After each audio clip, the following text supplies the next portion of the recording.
بسم اللہ الرحمن الرحیم۔ میرے پیارے عزیز بھائیوں، آج میں آپ حضرات کے سامنے دو باتیں گزارش کے طور پر عرض کرنا چاہتا ہوں۔ پہلی بات تو یہ ہے کہ میں نے ایک ویڈیو دیکھی جس میں عورتیں یہ شور ڈال رہی تھی کہ ہم اپنے شوہروں سے لے کے رہیں گی آزادی، اپنے بھائیوں سے لے کے رہیں گی آزادی، جبکہ اس سے پہلے مشہور دو واقعہ پیش آئے تھے، ایک 14 اگست عائشہ اکرم والا اور ایک چاند گاڑی والا۔ تو ان کا حق تو یہ بنتا تھا کہ یہ وہ جو لڑکے بدتمیزیاں کرتے ہیں، جنہوں نے چاند گاڑی والوں سے بدتمیزی کی ہے، ان کے بارے میں آواز اٹھاتی کہ ان کو پکڑنا چاہیے، ان کو جیل میں ڈالو، ان کو شدید سزا دو، ان کو کوڑے لگنے چاہیے۔ تو ہم بھی اس کی حق میں ہیں۔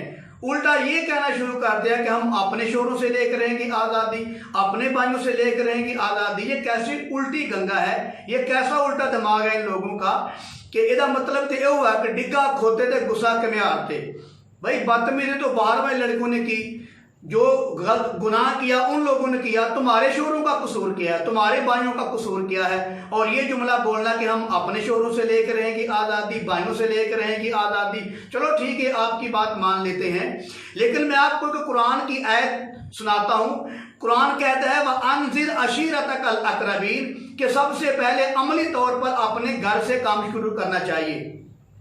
اگر آپ کا یہی موقف ہے، جیسے آپ چیخ چیخ کر کہہ رہی تھی، الاعلانیہ کہہ رہی تھی، زور و شور سے کہہ رہی تھی کہ ہم اپنے شوہروں سے لے کر رہیں گی آزادی، اپنے بھائیوں سے لے کر رہیں گی آزادی، پھر قرآن کہتا ہے کہ سب سے پہلے عملی طور پر اپنے گھر سے کام شروع کرنا چاہیے۔ تو یہ جو لڑکی شور کر رہی تھی، زور زور سے کہتی تھی، ان سے گزارش کرتا ہوں سب سے پہلے اپنے گھر میں جاؤ جناب والا، تو اپنی امی سے کہو کہ ہمارے ابو سے آزادی لے لو، کیونکہ آج میں نے اعلان کر دیا ہے، آج میں نے اعلانیہ کہا ہے، لوگوں کے سامنے میں نے ایک بہت بڑا چیلنج رکھ دیا ہے کہ ہم اپنے شوہروں سے لے کر رہیں گے آزادی، تو اپنی امی کو سب سے پہلے جا کر کہو کہ ہمارے ابو سے آزادی لے لو۔ اور اس سے بعد اگر آپ کی شادی ہوئی ہے تو اپنے گھر جا کر اپنے شوہر سے آزادی لے لو۔ اگر آپ کے بھائی کی بھی شادی ہوئی ہے تو آپ کی جو بھائی کی بیوی ہے اس کو بھی جا کر کہو کہ ہمارے بھائی سے آزادی لے لو۔ اس کے بعد جو آپ کی خالہ کی بیٹیاں ہیں، جو آپ کی پھوپھی کی بیٹیاں ہیں، جو آپ کے ماموں کی بیٹیاں ہیں، جو اور بھی رشتہ دار ہیں، ان سے جا کر، ان لڑکیوں سے جا کر کہو کہ اپنے شوہروں سے آزادیاں لے لو، کیونکہ آج میں نے بہت بڑا چیلنج کیا ہے، آج میں نے بہت بڑا دعویٰ کیا ہے۔ اگر تم واقعی زبان کی سچی ہو، زبان کی پکی ہو، تو آج عملی طور پر اپنے گھر سے اور اپنے گھرانے سے یہ عمل شروع کریں۔ یہ جملہ بول کر لوگوں کے گھروں کو برباد نہ کریں، لوگوں کے گھروں کا بیڑا غرق نہ کریں، سب سے پہلے اپنے گھر سے کام شروع کریں کہ ہم شوہروں سے لے کر رہیں گی آزادی۔ قصور جو ہے ان لڑکوں کا ہے جو بدتمیزیاں کرتے ہیں، جو بغیرتیاں کرتے ہیں، اور غصہ اپنے شوہر پہ نکال رہی ہو، غصہ جو ہے اپنے بھائیوں پہ نکال رہی ہو۔ یہ کون سا انصاف ہے، یہ کون سا طریقہ ہے؟ تو لہذا اگر کام کرنا ہے تو اپنے گھر سے شروع کریں۔ ایک دوسری بات یہ ہے کہ آپ نے جو کہا نا کہ عورت چاہے ننگی کھڑی ہو جائے، کسی کی جرت نہیں اس کی طرف دیکھے، تو میں آپ سے گزارش کرتا ہوں، آپ میری اسلامی بہن ہیں، میں آپ سے گزارش کرتا ہوں، تو یہ جو پاکستان ہے اس میں لاکھوں فوجیوں نے اپنی جان کے نذرانے پیش کی ہیں، اس نہیں کیے کہ عورتوں کو ننگا کھڑا کر دیا جائے۔ یہاں جو ہے مجاہدین نے لاکھوں قربانیاں پیش کی ہیں، اپنے خون کے نذرانے پیش کیے ہیں، ماؤں نے اپنے لخت جگر پیش کیے ہیں، بہنوں نے اپنے بھائی پیش کیے ہیں، عورتوں نے اپنے سہاگ پیش کیے ہیں، لاکھوں قربانیاں ہو چکی ہیں اس ارض مقدس کے لیے، اس پاک وطن کے لیے۔ کلمے کی وجہ سے لاکھوں سے زیادہ قربانیاں ہو چکی ہیں، کئی لاکھ قربانیاں ہو چکی ہیں۔ کیا وہ اس لیے ہوئی ہیں؟ اللہ معاف فرمائے کہ عورتیں ننگی کھڑی رہیں اور آپ یہ کہو کہ کس کی جرت ہے کہ ان کی طرف آنکھ اٹھا کے دیکھے؟ تو میں کہتا ہوں یہ انبیاء کا دور نہیں، یہ صحابہ کا دور نہیں، یہ تابعین کا دور نہیں کہ یہ خیر کا دور ہو، یہ شر کا دور ہے۔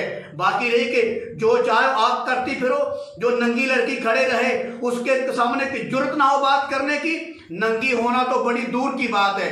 اللہ کمی کو معاف فرمائے، اللہ سب کی ماؤں بہنوں کو عزتیں عطا فرمائے۔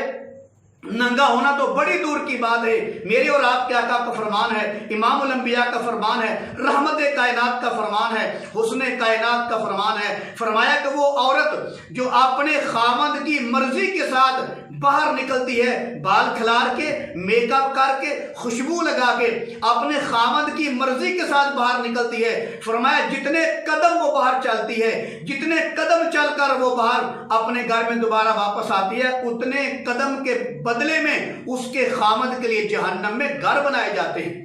جو عورتیں ایسے نکلتی ہیں سمجھو اپنے خامدوں کی سچی نہیں۔ یہ قول کس کا ہے؟ یہ فرمان کس کا ہے؟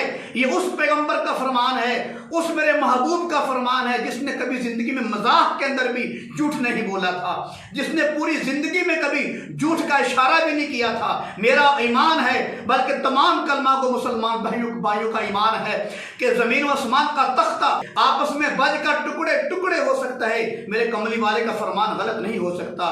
تو فرمایا جو عورتیں ایسے باہر نکلتی ہیں جب تک وہ گھر نہیں آتی تو ان کے خامدوں کے لیے جتنے قدم وہ باہر چلتی ہیں ان کے خامدوں کے لیے جہنم میں گھر بنائے جائیں گے۔ تم تو اپنے خامدوں کی سکی نہیں، تم جو ہے معاشرے کی سکی کیسی ہو سکتی ہو؟ جو آپ کو کمائی کر کے لا کے دیتا ہے، جو آپ کے لیے محنت کرتا ہے، مزدوری کرتا ہے، لوگوں کی جھڑکیں برداشت کرتا ہے، لوگوں کی ٹوکری اٹھاتا ہے، اینٹیں اٹھاتا ہے، لوگوں کے سامنے محنت مزدوری کرتا ہے، لوگوں کی دکانوں پہ جھاڑو پھیرتا ہے، تیسری منزل پہ جا کر وہ محنت مزدوریاں کرتا ہے، کوئی باہر جاتا ہے، کوئی باہر ممالک کی پریشانیاں جو ہے وہ برداشت کرتا ہے، کوئی پردیس برداشت کرتا ہے، تو آپ جو ہے اگر آپ ایسا کرو گی تو تمہاری وجہ سے تمہارے خامد جہنم میں ان کے لیے گھر بنائے جائیں گے۔ تو جو عورت اپنے خامد کی سکی نہ ہو وہ اسلام کی سکی کیسے ہو سکتی ہے؟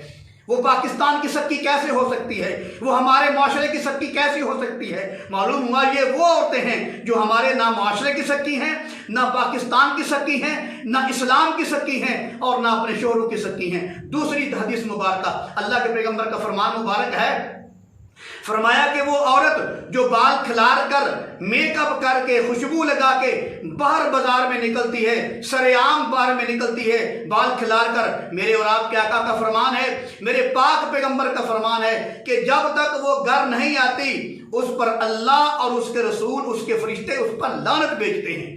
تو میں کہتا ہوں کہ آپ جو ہے اپنے آپ کو بچاؤ، آپ لعنت کے مستحق نہ بنو۔ تم سمجھ یہ رہی ہو کہ ہم عورتوں کے حقوق لینے کے لیے نکلی ہو، تم سمجھ یہ رہی ہو کہ ہم جو ہے بڑی اچھی آواز لگانے کے لیے نکلی ہوئی ہیں۔ لوگ جو ہیں وہ ورطہ حیرت میں ڈوب جائیں گے کہ لڑکیاں میدان میں نکل آئیں، اپنا حقوق مانگ رہی ہیں، تمہاری وجہ سے تمہارے خامد جہنم میں جائیں گے۔ اگر تم بے پردہ ہو کر اس طریقے سے بال کھلا کر خوشبو لگا کے باہر نکلو گی تو تمہارے اوپر اللہ اور اس کے فرشتوں کی لعنتیں ہوں گی۔ یہ میری بات نہیں ہے، یہ میرے پاک پیغمبر کا فرمان مبارک ہے۔ لہذا جب تم گھر سے نکلی ہو بال کھلار کر، خوشبو لگا کر، تم پر تو اللہ کی لعنتیں برس رہی ہیں۔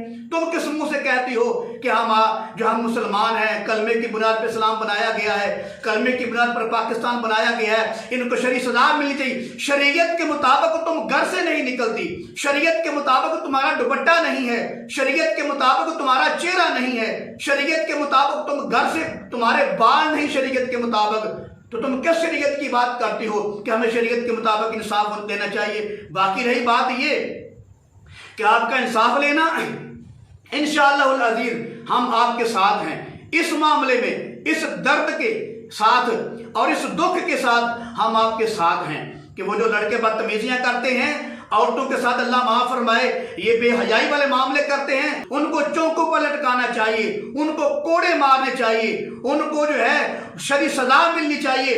ہم انشاءاللہ آپ کے دکھ اور درد کے ساتھ شریک ہیں، لیکن جس انداز سے آپ باہر نکلتی ہو اس انداز سے قرآن اور میرے محمد کا فرمان فرماتا ہے ایسے عورتوں پر اللہ اور اس کے فرشتوں کی لعنتیں برستی ہیں۔ آخری بات عرض کرتا ہوں کہ وہ عورت عائشہ اکرم جس کی وجہ سے، جس کا غم کرتے ہوئے اور جس کا دکھ لوگوں کے سامنے رکھنے کے لیے اور دکھ کا اظہار کرنے کے لیے تم باہر نکلی ہو کہ ہم اگر ننگی بھی کھڑی ہو جائیں کسی کی جرت نہ ہو ہماری طرف آنکھ اٹھانے کی، جس لڑکی کو بنیاد بنا کر تم میدان عمل میں نکلی ہو۔ اب میں آپ کو ویڈیو دکھاتا ہوں کہ اللہ معاف فرمائے، اللہ معاف فرمائے۔ میں کہتا ہوں الامان الحفیظ کہ اللہ آپ کو بھی عزتیں دے،